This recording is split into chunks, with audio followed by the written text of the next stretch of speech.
Serving on a submarine is one of the most perilous jobs in the military. These steel vessels descend into the depths where a single malfunction can spell disaster. In the unforgiving darkness of the ocean floor, there is no room for error. Each dive is a high-stakes gamble with lives on the line. Today we're exploring one of the most haunting submarine tragedies, a tale of bravery, survival, and loss. Viewer discretion is advised.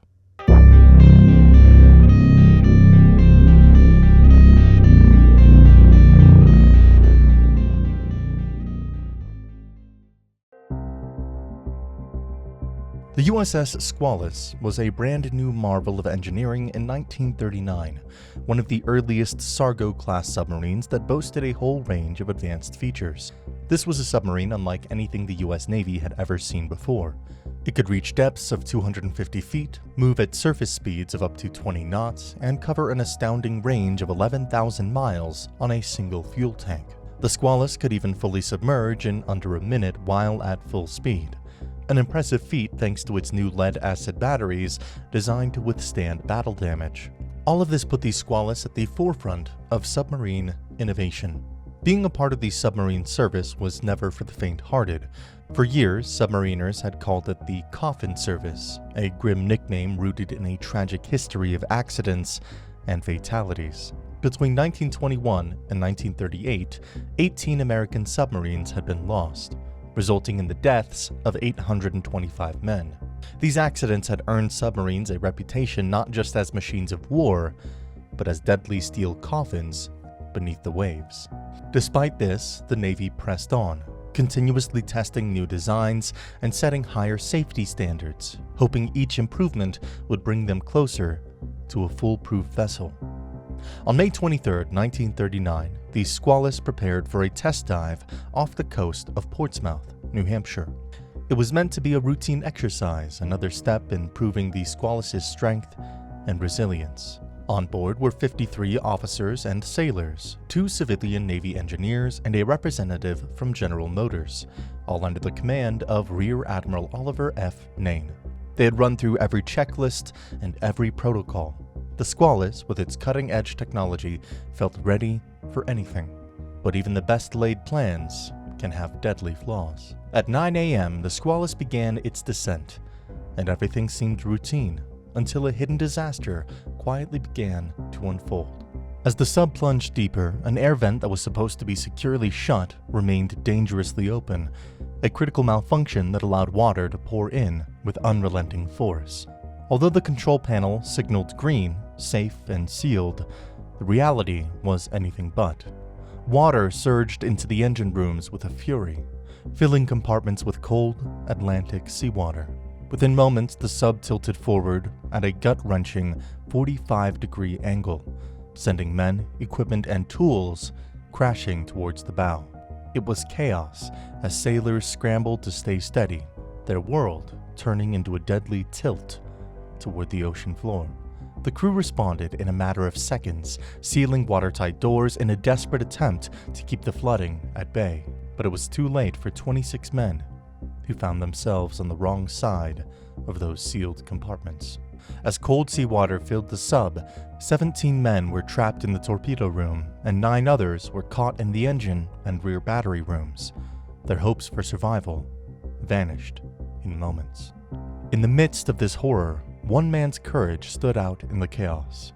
Lawrence Gaynor, the chief electrician, realized the batteries were on the brink of exploding, a disaster that would instantly doom everyone still alive. Ignoring the freezing water and thickening smoke, he crawled into a cramped crawl space to disconnect the overheating batteries. Electrical sparks flashed before his eyes, temporarily blinding him, but he kept working, fully aware of the risks. When he finally disconnected the smoking batteries, his vision was permanently damaged, but he had bought precious time for the survivors. The Squalus settled heavily at a depth of 240 feet, resting on the seabed like a silent wounded beast.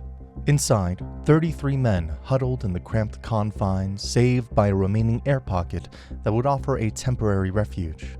But the relief was short-lived, as the temperature plummeted to 35 degrees Fahrenheit, and the grim reality of their situation set in. Each breath they took was a countdown. Their air supply wouldn't last beyond 48 hours. The men clung to any glimmer of hope, whispering words of encouragement to one another, watching each other's faces grow paler as the minutes ticked by. Back on the surface, news of the USS Squalus's distress spread quickly, and the Navy scrambled into action. But the first attempt to locate the submarine went wrong. Initial coordinates had been miscalculated, sending the rescue teams on a wild goose chase across open waters. It was only after a tense wait, with every passing moment weighing heavily on the chances of the crew's survival, that the USS Sculpin finally pinpointed the Squalus's location, resting 240 feet below. The Navy turned to its latest and untested rescue technology, the Submarine Rescue Chamber, or SRC for short, brought in from the USS Falcon. The SRC had been designed for scenarios just like this, but it had never been tested under real-world conditions. It was an innovative device, essentially a reinforced steel diving bell that could attach to the submarine's escape hatch, allowing trapped crew members to be evacuated a few at a time. As the Falcon team prepared the SRC, tension was high. The rescue would be both a race against time and an exercise in precision. The challenges of this operation were daunting. The SRC could only hold 8 men at a time, meaning each trip would need to be done with painstaking care to avoid any failure. Adding to this difficulty was the factor of time. Each round trip would take 3.5 hours. This was the crew's only lifeline, and with only a few dozen hours of air left inside the sub, the clock was ticking faster than anyone wanted to admit. As the SRC descended to the ocean floor and latched onto the Squalus, the first group of survivors held their breath in anticipation. The chamber connected securely, and one by one, the men climbed into the chamber, glancing back at the dim, freezing compartments they were leaving behind. For those watching their friends go, the waiting grew more agonizing with each trip. Each trip was slow and grueling, and the final lift pushed the equipment and the men's endurance to the brink. A cable issue stalled the last trip, forcing the rescue team to pull up the chamber manually, a process that stretched into an excruciating 4 hours. For the men in the SRC, every minute was filled with uncertainty as the chamber creaked under the strain, swinging back and forth in the cold Atlantic waters. The harrowing rescue of the USS Squalus crew may have ended in triumph, but the ordeal was far from over. The Navy now faced an equally daunting task: recovering the Squalus from the ocean floor.